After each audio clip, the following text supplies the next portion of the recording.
बच्चों, हमने पिछले वीडियो में सांख्यिकी का मध्य अवर्गीकृत बारंबारता सारणी से हल करना सीखा था। आज हम वर्गीकृत बारंबारता सारणी से मध्य, माध्यक और बहुलक सीखेंगे। देखिए, एक सवाल हमारे पास में यहाँ प्राप्तांक दिया गया है और बारंबारता। ऐसे हमारे पास में सवाल आएगा 0 से 10, 10 से 20, 20 से 30, 30 से 40, 40 से 50। बारंबारता हमारे पास यदि 3, 2, 4, 5, 1, ऐसे हमारे पास में ये बारंबारता और प्राप्तांक, इतना हमारे पास सवाल आता है। ये ध्यान रखना कि ये जो सवाल है मध्य, माध्यक और बहुलक, इन तीनों में से कोई भी दो हमारे परीक्षा में 6 नंबर का सवाल आता है। हमें इन तीन में से कोई सी भी दो चीजें देता है और उन्हें हमें हल करना होता है। माध्य ज्ञात करने की हमारी किताब के अंदर 4 विधियां हैं। उन 4 में से पहली विधि प्रत्यक्ष विधि हम यहाँ हल कर रहे हैं। तो प्रत्यक्ष विधि को हल करने के लिए क्या करना है, आप इस बात का ध्यान रखें। सबसे पहले हम माध्य ज्ञात कर रहे हैं और माध्य जब ज्ञात किया जाता है तो माध्य का सूत्र होता है सिग्मा fx बटा सिग्मा f।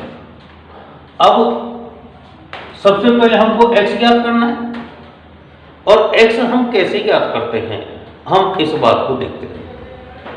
ये ध्यान रखना, माध्य की कोई सी भी विधि हो, सर्वप्रथम का कार्य हमारा x ज्ञात करना।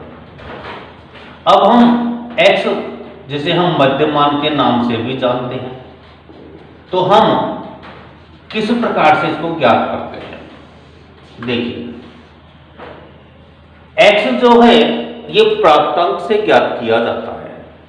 अब प्राप्तांक हमारे पास में 0 से 10, अर्थात 0 और 10 इन दोनों को हम जोड़ेंगे और 2 का भाग दे देंगे। क्योंकि मध्यमान है, इसका मतलब है बीच का मान ज्ञात करना है, तो हमें 2 संख्याएं हैं, 2 का भाग देना है। ये क्रम हमारा सभी में रहेगा। 0 प्लस 10, 2 का भाग देंगे, 5 प्राप्त हो जाएगा। 10 और 20 को जोड़ा, 0 और 10 को जोड़ेंगे, 2 का भाग देंगे, 5 प्राप्त हो जाएगा। 10 और 20 को जोड़ेंगे, 2 का भाग देंगे, तो हमारे पास में 15 प्राप्त हो जाएगा। 20 और 30 को जोड़ेंगे, 50, 2 का भाग देंगे, 25। इस प्रकार से हम आगे जोड़ करके और 2 का भाग देंगे तो हमारे पास में इनके मध्यमान प्राप्त हो जाएंगे। अब हम देख रहे हैं कि हमें मध्यमान प्राप्त हो गए, x का मान प्राप्त हो गया और हमारे पास में बारंबारता को हम f फ्रीक्वेंसी भी कहेंगे। तो देखो, जब हमारे पास में x और f दोनों आ गए तो अब हमें fx ज्ञात करना है, अर्थात हमें इनका गुणनफल चाहिए।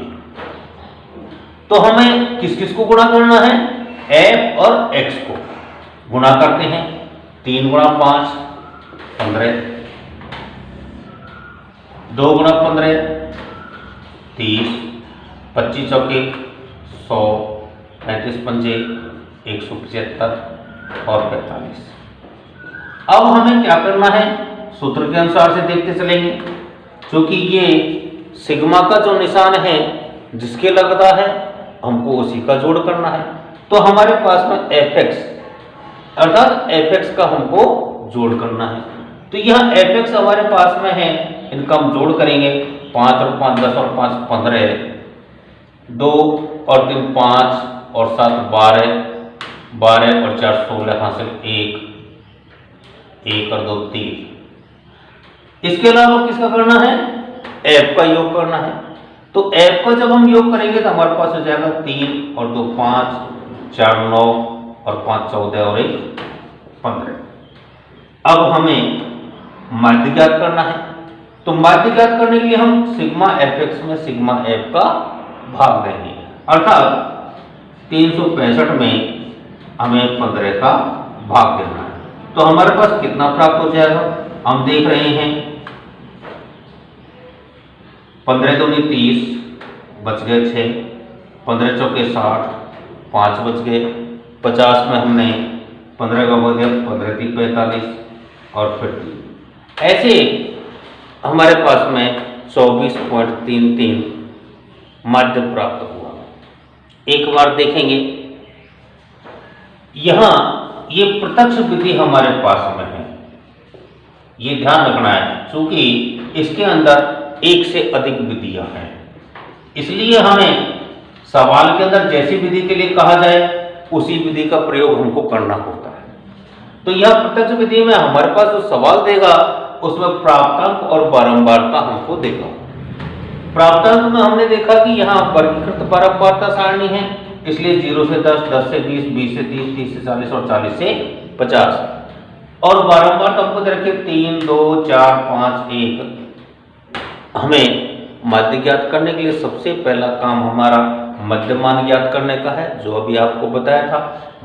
प्राप्तांक की दोनों सीमाओं को जोड़कर 2 का भाग दे देते हैं और x हमें प्राप्त हो जाता है। तो हमने x प्राप्त किया, fx को फिर हमने गुणा किया, क्योंकि हमारा सूत्र ये कहता है कि सिग्मा fx बटा सिग्मा f, तो हमें f और x को गुणा करना है। अब f और x को हमने गुणा किया, सिग्मा का निशान लगा हुआ है, अतः हमने इसको प्लस किया, सबको जोड़ दिया और उसके बाद f का भी जोड़ किया। सूत्र हमारा कहता है सिग्मा fx बटा सिग्मा f, तो हमने सिग्मा fx को और मैं सिग्मा fx में सिग्मा f का हमने भाग दिया और हमारे पास माध्य प्राप्त हो गया। इस प्रकार हम इस माध्य को हल करते हैं। अब देखिए, इसी प्रकार से जैसे हमने अभी यहां प्रत्यक्ष विधि से माध्य प्राप्त किया, इसी प्रकार अब हमें माध्यक ज्ञात करना है। जो देखिए, हमने अभी प्रत्यक्ष विधि से माध्य ज्ञात करना सीखा था। अब देखिएगा, हमारी जो दूसरी विधि है कल्पित माध्य से समांतर माध्य ज्ञात करना। तो हम कल्पित माध्य से समांतर माध्य कैसे ज्ञात करते हैं, इसके बारे में देखते हैं। मैंने अभी आपको बताया था कि सवाल चाहे माध्य का हो, माध्यक का हो, बहुलक का हो, किसी भी चीज का हो, सवाल के अंदर हमको प्राप्तांक और बारंबारता देगा। यहाँ हमारे पास में प्राप्तांक दे रखे हैं 0 से 10, 10 से 20, 20 से 30, 30 से 40, 40 से 50 और बारंबारता दे रखी है 3 5 2 4 और 1। आपको बताया था कि माध्य ज्ञात करने की विधि कोई सी भी हो, हमें सबसे पहले x ज्ञात करना है, और x ज्ञात करना अभी पिछले उदाहरण में अपन ने सीखा था। हमें प्राप्तांक के दोनों सीमाओं को जोड़कर के 2 का भाग देना है, तो यहाँ हमारे पास में 5 प्राप्त हो जाएगा। 10 और 20 को जोड़कर 2 का भाग दिया, 15 प्राप्त हो गया। इसी प्रकार से 20 और 30 को जोड़कर 2 का भाग देंगे, 25 हमें प्राप्त हो जाएगा। आगे हम इसी क्रम को बढ़ाते हुए और हमारे मध्यमान को ज्ञात कर लेते हैं। अब हमें कल्पित माध्य से समांतर माध्य ज्ञात करने के लिए ये हमारा सूत्र है a plus sigma F D बटा सिग्मा एफ। आप इस बात को देखेंगे, सबसे पहले हमको a ज्ञात करना है।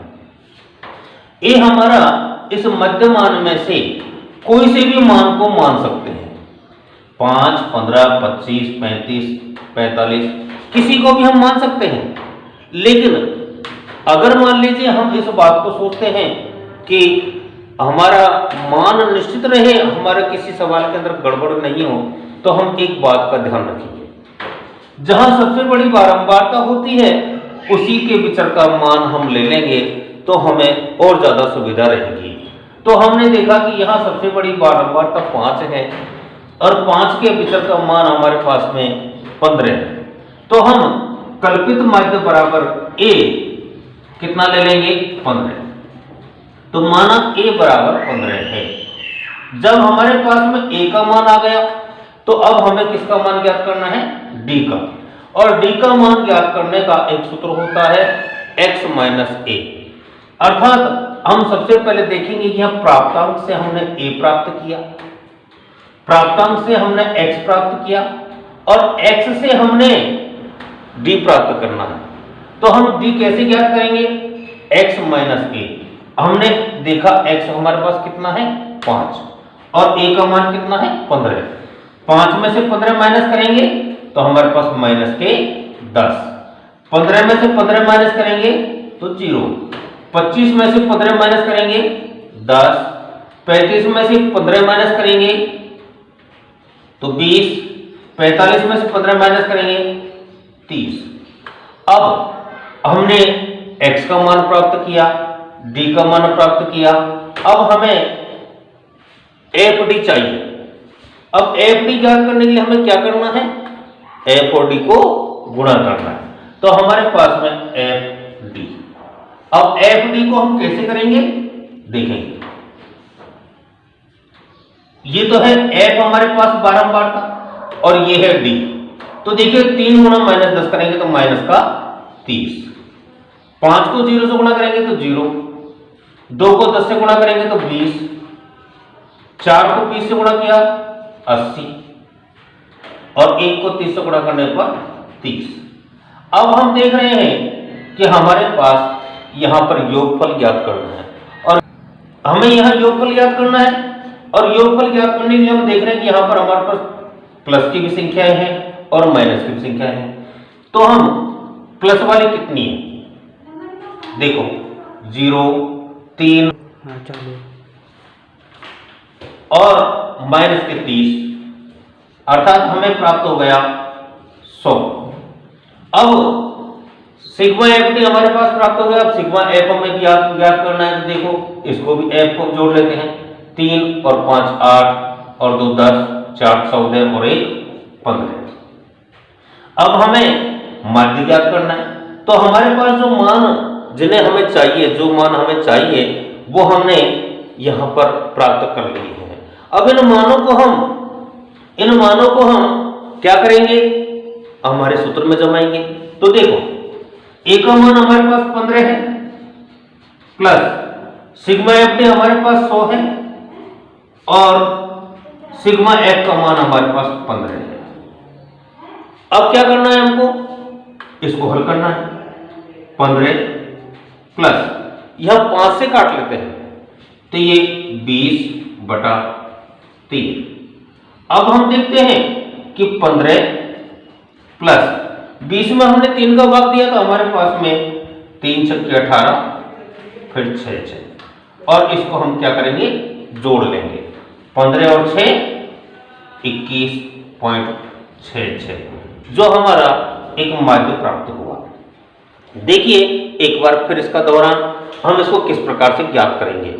तो यहां एक बार इसका दोहरान हम देखते हैं कि सवाल जो हमारा है प्राप्तांक और बारंबारता दोनों मिलकर हमारे सवाल में आएंगे।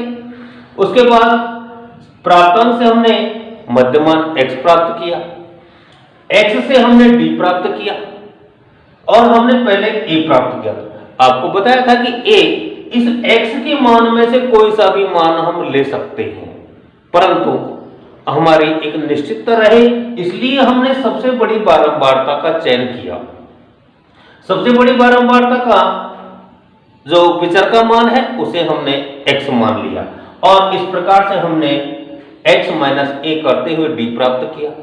सूत्र के अनुसार से हमने fd प्राप्त करना है इसलिए हमने f से d को गुणा करके और ये fd प्राप्त किया और सूत्र के अनुसार हमको इसको जोड़ना है तो सिग्मा fd और सिग्मा f प्राप्त किया और सूत्र के अनुसार जमा करके हमने आगे हल किया और 21.66 हमारा उत्तर प्राप्त हुआ। इस प्रकार आप आसानी से इस सवाल को हल कर सकते हैं। धन्यवाद।